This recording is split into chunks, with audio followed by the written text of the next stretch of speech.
Amen. Alors, est-ce que ça va? Ça peut aller? Donc, on peut avancer encore. Hein? Alors, l'organiste, tu m'accompagnes? Frères et sœurs, aujourd'hui, nous sommes rassemblés pour dire à Dieu que nous croyons en lui. Et notre foi en Dieu nous permet de dire, peu importe l'adversité, peu importe ce que le diable tente de faire dans notre vie, il n'est pas plus grand que Dieu. Et Jésus nous dit, si notre cœur nous accuse, Dieu est plus grand que notre cœur. La chose qui peut nous culpabiliser, c'est notre cœur. Or, Jésus est plus grand que ton cœur. Je veux dire à un enfant de Dieu, peu importe les liens qui te maintenaient dans la servitude, dans l'oppression, Dieu est au-dessus de tout cela. Nous ne marchons pas, frères et sœurs, dans le préternaturel. Nous marchons, nous, enfants de Dieu, dans le surnaturel. Il est dit en Romains le chapitre 5 au verset 20 que là où le péché a abondé, la grâce de Dieu a surabondé. Je veux dire à un enfant de Dieu, ta grâce est en cours de téléchargement. Alléluia. Alors frères et sœurs, le thème dit, rebâtissons les fondations ou les fondements de quoi? De nos familles ou de nos vies. Il y a plusieurs théories qui vous diront, on fait ci, on fait ça. Je vous parle en tant que prêtre catholique et je vous donnerai la doctrine de l'Église qui nous donne de pouvoir rebâtir les fondements de nos familles. David nous a dit dans le psaume 11, verset 3, quand sont ruinées les fondations, que peut faire le juste? Le diable est un menteur et il a passé la longueur de son temps à nous faire croire que nous n'avons pas la possibilité d'entrer en phase avec Dieu. Je veux dire à quelqu'un, là où le diable t'a piégé, Dieu a toujours un élément de réponse pour ça. C'est pourquoi moi je crois que après ce temps, après ce carnaval de prière, Dieu fera quelque chose pour toi.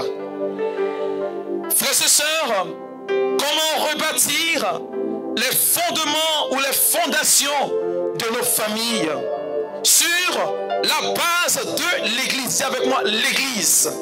Dis l'Église. On ne bâtit pas une fondation sur un homme.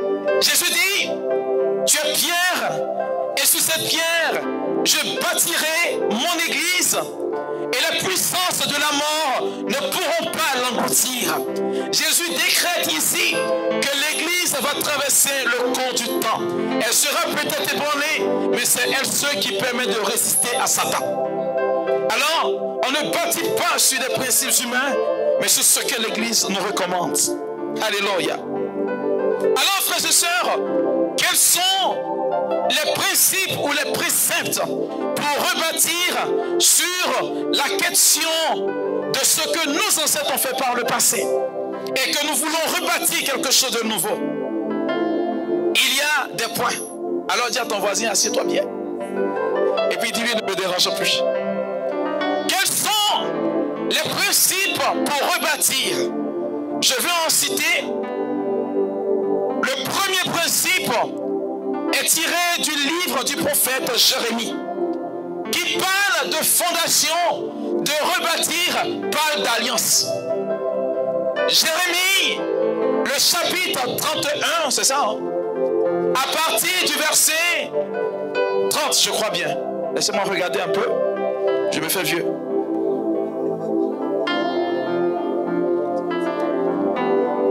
Jérémie, le chapitre 31, à partir du verset 31. Voilà.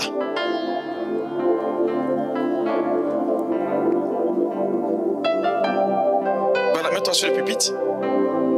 Je vais vous faire une catéchèse. Vous voyez, c'est bien de parler, hein. C'est bien de faire des démonstrations, mais c'est encore plus sérieux de bâtir sur ce qui tient dans le temps. Notre église a plus de 2000 ans. Hein?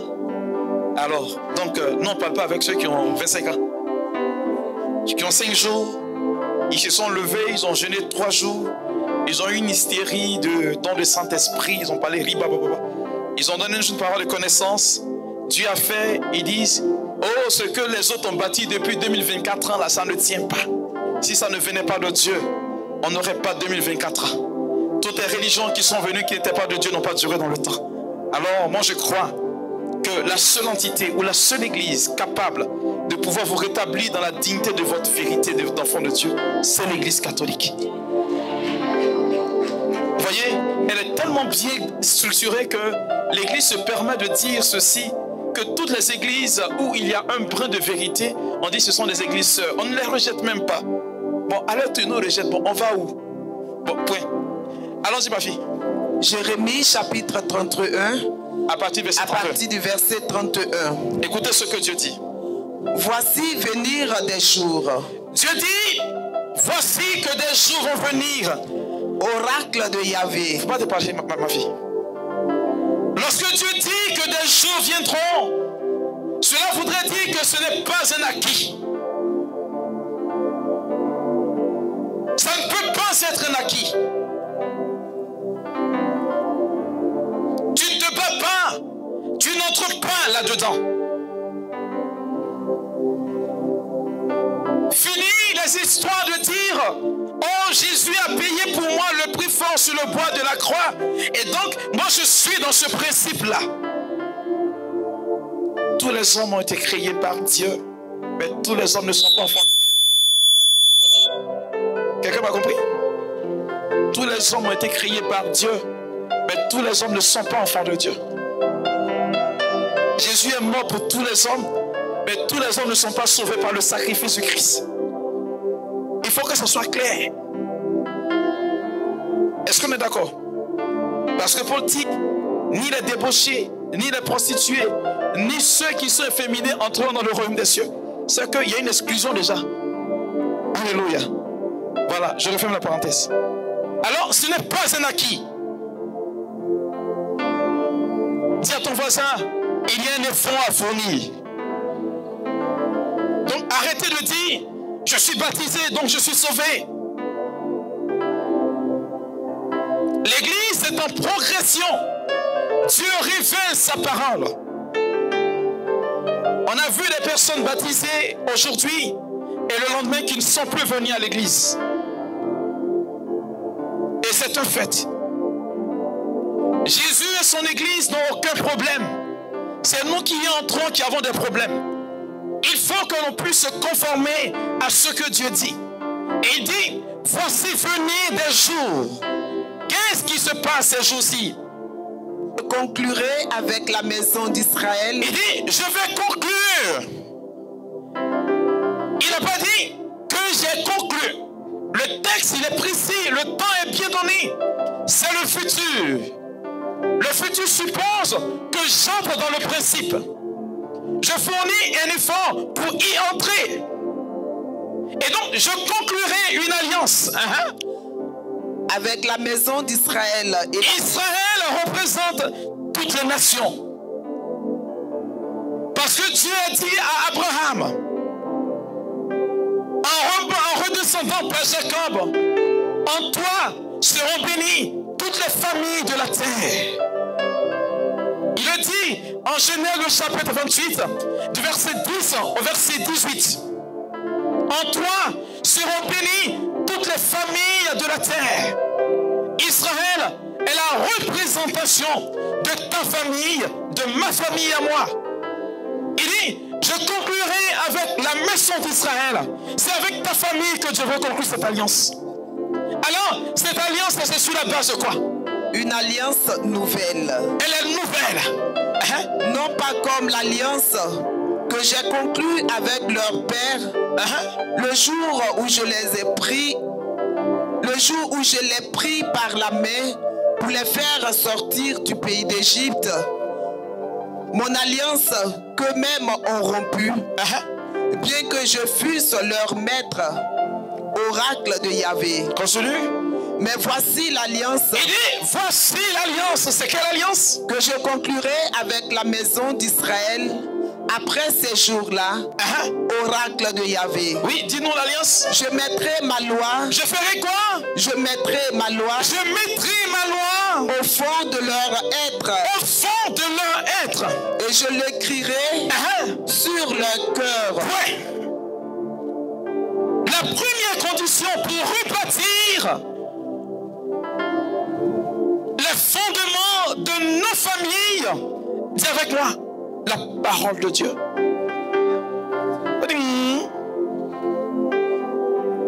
On ne bâtit pas sur une parole d'homme. On bâtit sur la parole de Dieu. Jésus dit, le ciel et la terre passeront, mais mes paroles vont rester. Je t'invite à bâtir sur la parole de Dieu. Dieu dit, je bâtirai une alliance sur les paroles. Tu veux bâtir une alliance nouvelle pour ta famille? Regarde ton voisin, dis-lui, va scruter l'écriture. Dis-lui, va à l'école de la parole. Parce que tout passera, mais il dit, sa parole ne passera jamais. Jésus dit, aucune parole de l'écriture ne sera enlevée jusqu'à ce que tout s'accomplisse.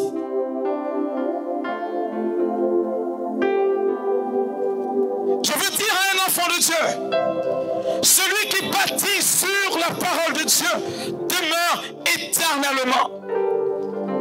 Il le dit dans le livre de la Genèse, quand il rencontre Abraham. Il a dit, si tu suis ce que je dis, en toi seront bénies toutes les familles de la terre. Abraham a respecté, et aujourd'hui, tous, partout dans le monde entier, même les Juifs qui ne croient pas en l'avènement de Christ disent, nous sommes des descendants d'Abraham. Tu bâtis sur la parole de Dieu, tu verras qu'il y aura un changement pour toi. Alors, n'écoute pas ce que les hommes disent, écoute ce que Dieu dit. Seule la parole de Dieu demeure. Et sans cette parole, nous sommes tous perdus. Je m'amuse parfois à dire, nous avons des prédicateurs qui mentent beaucoup. Parce qu'ils parlent bien comme nous autres là. Et on passe le temps à vous mentir. Ce qui ne ment pas, c'est ce que la Bible dit. Qu'est-ce que la Bible dit? Un jeune homme a eu la prétention de demander à Jésus, Maître, que faut-il faire pour avoir un héritage, le royaume des cieux? Il lui a dit, tu connais la loi et les prophètes. Observe-les. Il dit à Jésus, toute mon existence, j'ai respecté cette loi. C'est dans l'évangile selon Saint Luc. On a dit, Jésus posa son regard sur lui et commença à l'aimer. Je veux dire à un enfant de Dieu, quand tu commences à regarder l'écriture, Dieu ne te voit plus, il te regarde. Et son amour pour toi devient prononcé. Au point où quand quelqu'un touche ta vie, Dieu automatiquement se dresse comme un étendard pour toi. Peu importe ce qui a été fait par le passé. Le plus important, c'est la fidélité à la parole de Dieu. C'est pourquoi il dit, l'alliance que je tisse avec ces personnes, je ne l'inscrirai plus quelque part ailleurs. C'est dans leur cœur. On verra, chacun de nous verra cette parole. La loi de Dieu sera inscrite dans ton cœur. Voici la première condition. Celui qui ne donne pas l'opportunité à Dieu de pouvoir réellement être pour lui le gouverneur de sa vie ne peut pas bâtir une alliance. La preuve en est, quand bien même on doit bâtir une alliance ancestrale qui bâtit sur la phase ou sur la face du Satan, nos parents ont dit quelque chose. Et c'est sur la base de cette parole que nos parents aujourd'hui étaient condamnés. C'est pas ça? N'est-ce pas? Quels sont ceux qui ont fait un peu de droit ici? Est-ce qu'on ne dit pas en langage juridique que la parole donnée est un acte juridique capable d'innocenter ou de rendre coupable quelqu'un? la parole de Dieu est innocente. Jésus dit, tout a été accompli. Ce n'est pas une parole d'homme, c'est la parole de Dieu.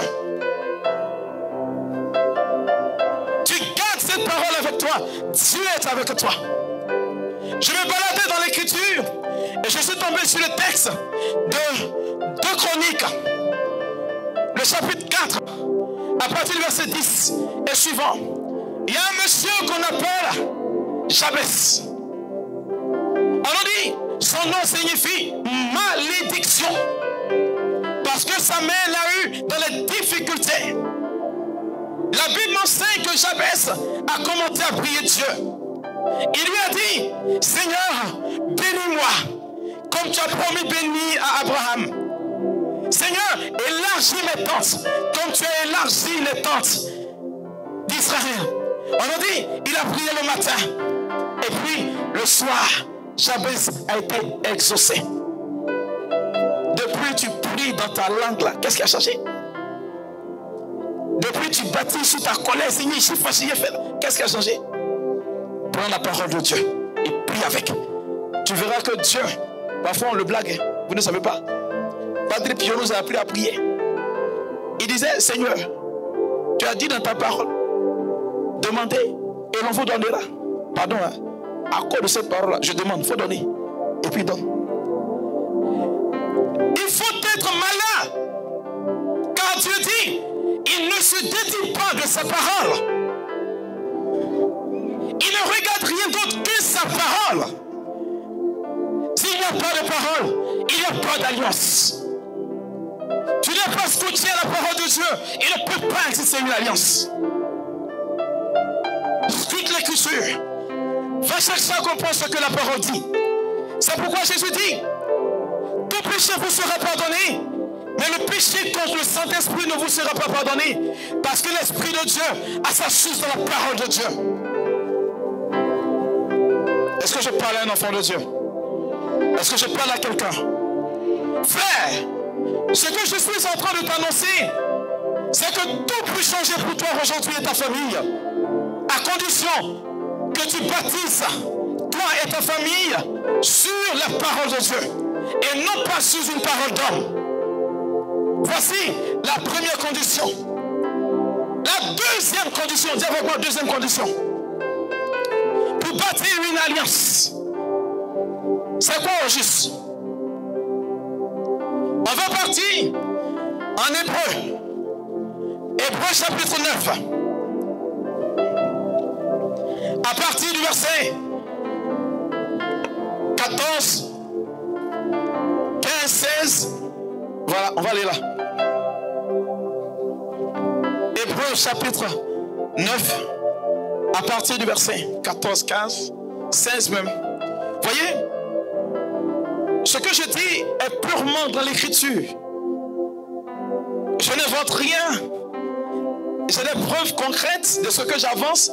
Mais j'éviterai, de vous donner ce témoignage. Je voudrais vous enseigner. Pour que vous soyez solidement enracinés en Jésus-Christ. Voyez, il y a beaucoup de facteurs aujourd'hui qui font que beaucoup de personnes n'arrivent pas à évoluer spirituellement. Et moi, personnellement, j'en ai mal. Pourquoi? Parce que notre objectif dans l'église, c'est que vous arrivez à une autonomie spirituelle. Vous comprenez? Mais tout le temps, vous êtes nourris à la mamelle. Mais vous n'allez jamais grandir. Il faut qu'on vous donne les rudiments nécessaires pour grandir. C'est une évidence. Ou bien, à chaque fois, j'ai pardon, il faut prier pour moi parce que j'ai rêvé. La femme là, elle a foyer. Son mari, elle doit gérer. Elle doit gérer ses enfants. Laissez-la dormir. Bon, nous sommes nous appelons pas qu'elle mais bon. Il faut que tu apprennes à grandir. Tu as trouvé? Hébreu chapitre 9. Si en effet, du sang de bouc et de taureau et de la cendre de génisse dont on asperge ceux qui sont souillés, les sanctifie en leur procurant la pureté de la chair, combien plus le sang du Christ, qui par un esprit éternel s'est offert lui-même sans tâche à Dieu, purifiera-t-il notre conscience des œuvres mortes pour que nous rendions un culte au Dieu vivant? Point. Vous comprenez? L'auteur sacré dit, si par le sang des boucs, il parle de l'ancienne alliance, on arrive à purifier les fondations et la personne qui prie, combien plus le sang de Jésus n'aurait pas donné purification à ceux qui se recommandent à lui. La deuxième condition pour qu'il y ait alliance, dis avec moi, le sang de Jésus. Dis le sang de Jésus. Et puis il faut dire le sang de Jésus. Le sang de Jésus. Aïe. Vous ignorez beaucoup de choses. Paul dit, pardon, l'Écriture dit, en Hébreux chapitre 9, le verset 22, lis le verset 22 s'il te plaît. Vous allez comprendre ce que je dis. D'ailleurs, selon la loi, presque tout est purifié par le sang et sans effusion. Sans effusion de sang, il n'y a point de rémission. Il n'y a pas de rémission de péché. Il y a une alliance, c'est que le sang de Jésus y est. On nous dit, ce sang pas plus fort que celui d'Abel, le juste. Alléluia. On va partir en Matthieu le chapitre 27. Vous allez voir l'efficacité de ce sang. Beaucoup l'ignorent. On prie et puis on passe à côté fier. À partir du verset 46, je crois jusqu'au verset 51. On ignore ce que ce sang a la capacité de faire. Si vous saviez la force qu'est votre église, vous ne seriez pas en train de courir partout. Moi, je suis fier d'être catholique. Si je meurs, que je pars, je reviens, je serai catholique. Il n'y a pas quelqu'un qui va me blaguer. Ils vont faire un miracle s'ils veulent. Mais dans mon église, il y a la vérité. Et c'est là que le Christ habite. Il n'habite pas ailleurs. Voilà. Qui dit ce qu'ils veulent, mais Jésus se trouve à l'église catholique. Et puis j'assume bien. Tout à l'heure, moi, petit, j'ai fait sanctifier. Dieu veut, il ne veut pas, il va descendre. Mais eux, ils vont crier jusqu'à comme le prophète Baal. Si Dieu veut, il ne veut pas, il ne descend pas. Or, moi, il suffit de sanctifier. Et puis, Jésus descend. Et puis, tu vas jouer avec ça. 27. 27. Il y en a, non? Oui, c'est ce que j'ai dit. À partir du verset 46. C'est ce que j'ai dit, non? Allons-y. Beaucoup ignorent. Mais j'ai dit, ne jouez pas avec l'église. Bon, je me rappelle, la bergère, peut-être qu'elle est informée. J'avais fait une retraite avec les gens de Bruxelles. Christo Bolingo. Il y avait une femme qui n'entendait pas depuis, c'est 28 ans, 38 ans, je ne sais plus trop. Elle était assise à la messe, au nom du Père, du Fils et du Saint-Esprit. Quand les gens criaient Amen, elle dit, elle s'est assise. Et puis elle a senti un liquide couler de ses deux oreilles. Elle dit, la chaise qu'on tirait dans le fond de l'église, elle entendait. Le simple signe de croix pour la messe a permis que cette femme-là soit guérie. Quelle prière n'a-t-elle pas faite? Jésus, on ne joue pas avec lui. Ce n'est pas camarade de quelqu'un. Allons-y. Et vers la 9e heure, Matthieu dit, vers la 9e heure, Jésus clama en un grand cri. Il crie, qu'est-ce qu'il dit? Élie, Élie, lama sabachthani. Lama sabachthani. C'est-à-dire, mon Dieu, pourquoi m'as-tu abandonné? Pause. Pour ceux qui ne le savent pas, vous pensez que je suis pas dans l'air? Là même ici de l'écriture. Allez-y, lisez ce qui est écrit dans le psaume 22, le verset 2. C'est ce qu'il est en train de citer. Mon Dieu, pourquoi m'as-tu abandonné? Même sur le bois de la croix, Jésus cite la Bible. Et puis toi, tu vas passer à côté. Continue, ma fille. Certains de ceux qui se tenaient là disaient, en l'entendant, il appelle Élie, celui-ci. Et aussitôt, l'un d'eux courut prendre une éponge. Descends au verset 51, s'il te plaît. Et voilà quand Jésus meurt, que le voile pose. Quand Jésus meurt, il y a 4 choses qui se produisent. 4 choses qui représentent ce que vos familles sont aujourd'hui. Et pour lesquelles Jésus est capable de créer, j'ai envie de dire, une ouverture. 4 choses essentielles. Pour ceux qui ne le savent pas, Golgotha, c'est une montagne. La croix de Jésus est plantée là-dessus. On nous dit, le sang de sa tête, de ses mains, de ses pieds, de son côté, ont coulé sur le sol de Golgotha. En y donnant la croix, quand Jésus meurt, son sang touche le sol de Golgotha. Qu'est-ce qui se passe? Premier indice.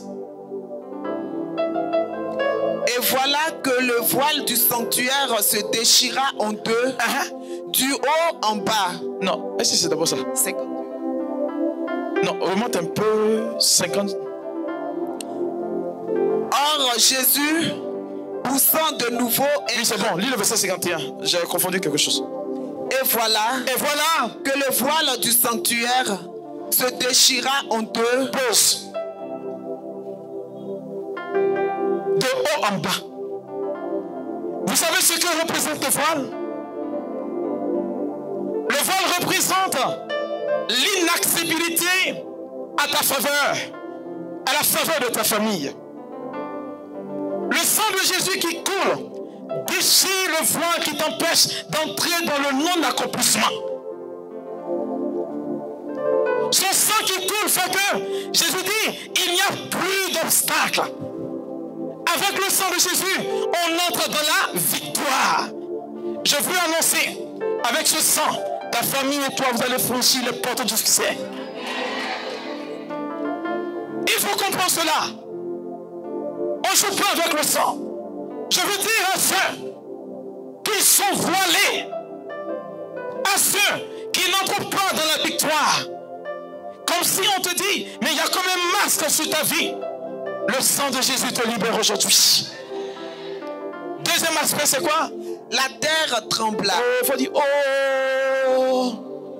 Est-ce que vous savez pourquoi la terre tremble? Est-ce que tu le sais? Et mon temps, la femme me dit, oh pardon, parce que je parle beaucoup. Je peux aller, non? Est-ce que tu sais pourquoi la terre tremble, frère? Pour ceux qui ne le savent pas, dans le monde spirituel, il y a un facteur qui fait que lorsqu'on doit porter une accusation spirituelle à ta vie, qu'on appelle communément une malédiction ou un envoûtement, on prend du sang et c'est sur le sol qu'on verse. Parce que celui qui te maudit, c'est que tu es un être humain. Tu n'es pas un oiseau pour t'envoler. Et toutefois que tu marches sur la terre des hommes, la parole évoquée pendant que le sang a touché le sol te rejoint. Va en Papouasie, va en Chine, en Indochine, ça va te rejoindre. Pourquoi la terre tremble en buvant le sang de Jésus? Ça peut dire que toi qui t'inscris dans le sacrifice de Christ, qu'est-ce qui se passe? Le Seigneur, par la puissance de son sang, ordonne à la terre de vomir toutes tes bénédictions. Beaucoup l'ignorent, mais il y a une efficacité dans le sang de Jésus. Là où on a tes bénédictions, je vais t'annoncer, la terre va trembler aujourd'hui. La terre va ouvrir sa bouche. Elle va relâcher ce qu'on a maudit et ce qu'on a caché sur ta vie et celle de ta famille. Amen, amen. Quel est le troisième indice? Les rochers se fondirent. Oh. Il y a des personnes, on dit, oh, tu es toujours en retard. Si tu étais venu un peu plus vite, ça allait prendre. Tu arrives toujours quand d'autres sont passés. Est-ce que tu sais pourquoi? Parce que quand tu es au pied d'une montagne, tu ne verras jamais le soleil se lever. Lorsque le soleil, tu le vois, c'est qu'il est au zénith. Donc l'heure est déjà passée. Cette montagne, elle se fend pour que tu vois le lever du soleil. Jésus, par la puissance de son sang, tu sais ce qu'il fait? Il te fait défoncer l'aurore. Tu verras le jour se lever. Il n'y aura plus rien qui va te mettre dans un esprit de retard chronique. Parce que tu as appelé toi et ta famille à entrer dans le succès. Amen, amen. Les tombeaux s'ouvrirent et de nombreux corps de saints trépassés ressuscitèrent. Est-ce que vous comprenez un peu le langage de Matthieu?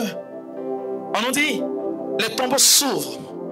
La logique, quand un tombeau s'ouvre, qu'est-ce qui doit sortir? Et même quand un corps est enterré, c'est quelle odeur qui sort? Une mauvaise odeur. Mais on nous dit, de nombreux saints. De nombreux saints. Les saints dans le langage mystique de l'Église représentent la bonne odeur de Dieu. En réalité, le sang de Jésus qui tombe sur le sang de Golgotha délivre toutes les familles et toutes les personnes qui ont vu leur bénédiction enterrée.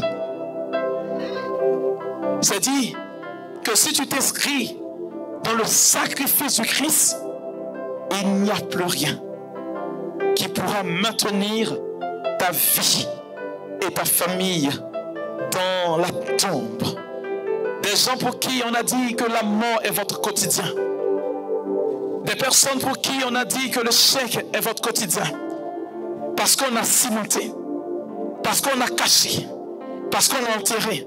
Moi, je voudrais t'annoncer aujourd'hui que cela est pour toi une délivrance avec la puissance du sang de Jésus. Voyez, frères et sœurs, et le sang qui est un facteur primordial dans la vie des enfants de Dieu fait que ça va pérenniser tout simplement ce que tu feras comme alliance avec Dieu aujourd'hui. Amen, amen. Mais ce qui est le plus important, c'est un facteur. Dis avec moi, le dernier facteur. Dis le dernier facteur. Si tout cela nous l'avons et qu'on n'a pas le chapeau là-dessus, ça ne sert à rien. Dis avec moi, le Saint-Esprit. Oh, dis le Saint-Esprit. Sans l'Esprit de Dieu, il n'y a pas d'alliance. Sans le Saint-Esprit, il ne peut pas exister d'alliance. Parce que l'Esprit de Dieu est l'amour parfait de Dieu. C'est pourquoi le troisième et dernier point, c'est le Saint-Esprit qui est communiqué. Il n'y a pas de Saint-Esprit, rien ne peut durer. Jésus nous dit, en Jean le chapitre 15, lorsque l'Esprit de vérité viendra, il vous annoncera des choses que je vous avais enseignées. Et il vous dira ce qui va venir. Parce que le Saint-Esprit est la communication de l'amour de Dieu. Est-ce que quelqu'un me suit? Mais quand je regarde à ces trois facteurs, la parole de Dieu, le sang de Jésus, et puis le Saint-Esprit, dans l'église catholique, c'est où on retrouve tout ça là? Dites-moi. À la messe. C'est la raison pour laquelle on lit la Bible.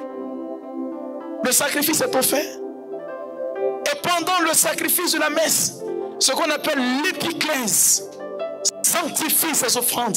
C'est l'invocation du Saint-Esprit. Mes frères et mes sœurs, je voudrais t'annoncer officiellement aujourd'hui, tu ne peux pas rebâtir un hôtel de famille. Tu ne peux pas rebâtir une fondation de famille si jamais tu ne fais pas cela au cours de la messe. Ça ne peut pas exister. C'est pourquoi l'Église te dit ceci. Le plus grand et la plus grande prière qui puisse exister, c'est la messe. Voici les facteurs qui vous donnent l'opportunité de pouvoir rebâtir les fondations. Et ceux qui ne savent pas dans le monde spirituel, vous verrez qu'ils ne feront rien sans copier, sans singer, sans photocopier ce que l'Église fait. Ils le savent. C'est pourquoi vous allez voir que parfois vous venez à la messe et puis vous êtes comme l'esprit embrouillé. Parfois vous venez à la messe et il y a des choses qui vous titillent l'esprit. Alors que c'est le rendez-vous divin. C'est là que Dieu offre toutes choses. Et c'est ce que nous allons essayer de faire tout à l'heure pendant cette messe. Pour que le Seigneur vous donne l'opportunité de repartir sur de nouvelles bases. Et laissez-moi vous dire ceci. Aucune messe n'est à rattraper. On ne rattrape pas de messe.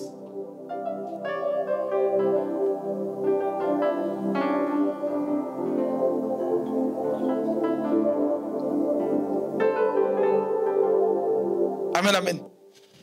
Sans le Saint-Esprit et sans la messe, pardon, rien ne peut se faire. Mes frères et mes sœurs, on ne peut pas remplacer la messe du lundi. On ne peut pas remplacer la messe du mardi. À chaque messe, il y a une grâce particulière. Vous voyez, on nous dit ceci que à chaque célébration eucharistique, Dieu se donne totalement. C'est tellement merveilleux que la puissance, l'efficacité et la force d'une alliance repose dans le sacrifice qui est fait sur l'autel. Est-ce que quelqu'un m'a compris? Tu veux rebâtir? Cela réside dans l'importance de ce que tu donnes à Dieu. Et Paul dira en Romains 12, verset 1er, ce dont le Seigneur a besoin, c'est l'offrande de votre vie. Et quand on parle de sacrifice, on nous dit que le prêtre, dans la prière eucharistique numéro 3, je crois bien des semaines ordinaires, il est dit ceci, le Christ, il est à la fois le prêtre, l'autel et puis la victime. Alléluia. Amen, amen. Je suis venu te dire que c'est encore possible. Et cela peut se faire. Cela peut s'annoncer. Cela peut se rétablir. Dieu est capable de le faire. Je prie que le Seigneur, au cours de cette récollection, vous offre d'entrer dans la plénitude de votre bénédiction, afin que sa faveur ne vous manque pas, et que cela rejaillisse même les membres de votre famille, lui qui est Dieu pour les siècles sans fin. Amen.